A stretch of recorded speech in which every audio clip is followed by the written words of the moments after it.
ذوالحجہ کا دن ہے۔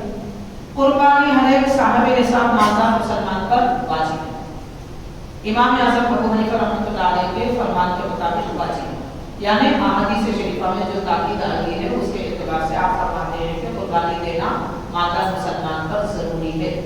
مالدار کون، کس کو مالدار کہتے ہیں؟ تو شریعت مطالعہ میں مالدار اس آدمی کو کہتے ہیں، اس عورت کو کہتے ہیں، مرد اور عورت کہ جن کے پاس 42.5 تولے چاندی ہو یا 6 تولے سونا ہو یا ان دونوں میں سے کسی ایک کی قیمت ہو۔ تو 42.5 تولے چاندی کی قیمت کس وقت قیمت چاندی کے تولے کے اعتبار سے جو بھی قیمت بنتی ہے غالباً 30-25 اور اس سے کچھ کم زیادہ 1000 کی بنتی ہے۔ تو اتنی قیمت، اتنا پیسہ اگر کسی آدمی کے پاس موجود ہے، کب سے؟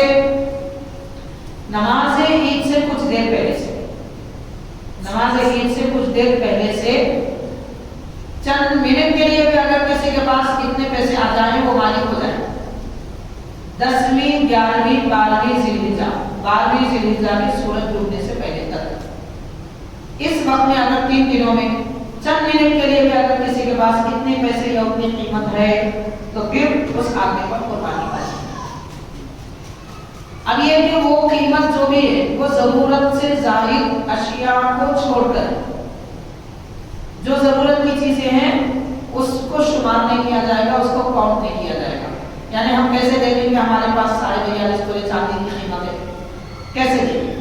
تو دیکھنے کے لیے آسان کام شریعت جو بتاتی ہے کہ قربانی واجب ہونے کے لیے، میں زکوٰۃ کی بات نہیں کر رہا ہوں، زکوٰۃ کا طریقہ الگ ہے، قربانی کا الگ ہے، نصاب ایک ہے دونوں کا، لیکن قربانی واجب ہونے کے لیے مرد کے پاس 3 جوڑے کپڑے اور عورت کے پاس 5 جوڑے کپڑے، رہنے کے لیے مکان، خواہ و کرائے کا بھی کیوں نہ ہو، اور کھانے کے لیے 1 دن کی غذا اگر موجود ہے تو اس سے بڑھ کے جو بھی ہے وہ سب ضرورت سے زیادہ ہے۔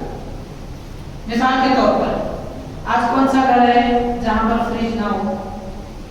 کون سا ایسا مکان ہے جہاں پر واشنگ مشین نہ ہو؟ اور کتنے ایسے مکانات ہیں جہاں پر مہمانوں کی مہمان نوازی کے لیے صوفہ وغیرہ ہوتا ہے، کرسیاں زائد ہوتی ہیں اور شوکیس ہوتا ہے جس میں 1 سے زائد برتن رکھے ہوئے ہوتے ہیں، اور مزید اپنے گھر کو خوبصورت بنانے کے لیے ضرورت سے زائد لائٹ ہوتے ہیں۔ اگر گھر میں روشنی کے لیے 1 لائٹ کافی، پڑھنے کے لیے 2 لائٹ چاہیے، اس سے زیادہ جو ہے اس کا کوئی اعتبار نہیں، بلکہ کھانے پینے کے جتنی ضرورت کے سامان ہے، گھر میں 5 آدمی ہیں تو 5 برتن، اور پکوان کے لیے جتنے سامان کی ضرورت ہے اس سے بڑھ کے جو بھی ہے وہ ضرورت سے زیادہ ہے۔ تو ایسی کتنی زیادہ چیزیں ہمارے پاس ہوتی ہیں، ان ساری چیزوں کو اگر شمار کر دیا جائے تو 42.5 تولے نہیں بلکہ 40 تولے چاندی کے برابر قیمت ہو جاتی ہے، 400 تولے چاندی کے برابر قیمت ہو جاتی ہے، صرف 40 نہیں۔ تو اتنی زیادہ فراوانی ہے، اس اعتبار سے اس وقت کے محققین فرماتے ہیں کہ تقریباً 80 سے 90% مسلمانوں پر قربانی واجب ہے۔ بہت ہی کم لوگ ہیں جن پر قربانی واجب نہیں، بہت ہی کم ہے، کیونکہ آج مسلمانوں کے پاس 3 سے زیادہ 15-20 تک جوڑے کپڑے رہتے ہیں، 1 چپل نہیں لیتی، بلکہ گھر کی چپل الگ، مسجد کو آنے کی الگ، دعوت میں جانے کی الگ، آفس کو جانے کی الگ، یہ جوتے الگ وہ جوتے الگ، ہمارے سب کی چیزیں ایک آدمی کے پاس 2-2 4-4 گھڑیاں تو یوں رہ جاتی ہیں۔ اینک لگانے والا آدمی بھی 4-4 اینک تو رکھتا ہے، الگ الگ خوبصورت۔ اب یہ ساری چیزیں ضرورت سے زیادہ ہیں، ان سب چیزوں کو شمار کر دیا جائے تو قربانی تو بہرحال واجب ہے، لیکن افسوس کی بات یہ ہے کہ 30% مسلمان قربانی دیتے ہیں، واجب ہے 90 لوگوں پر اور دے رہے ہیں 30 لوگ، یہ بڑے افسوس کی بات ہے۔ واقعی اگر سارے مسلمان قربانی دیں گے، اللہ تبارک و تعالیٰ نے فرمایا یہ قربانی کے دن عید کے دن ہیں، ان دنوں میں روزہ رکھنا جائز نہیں ہے، اور ان دنوں میں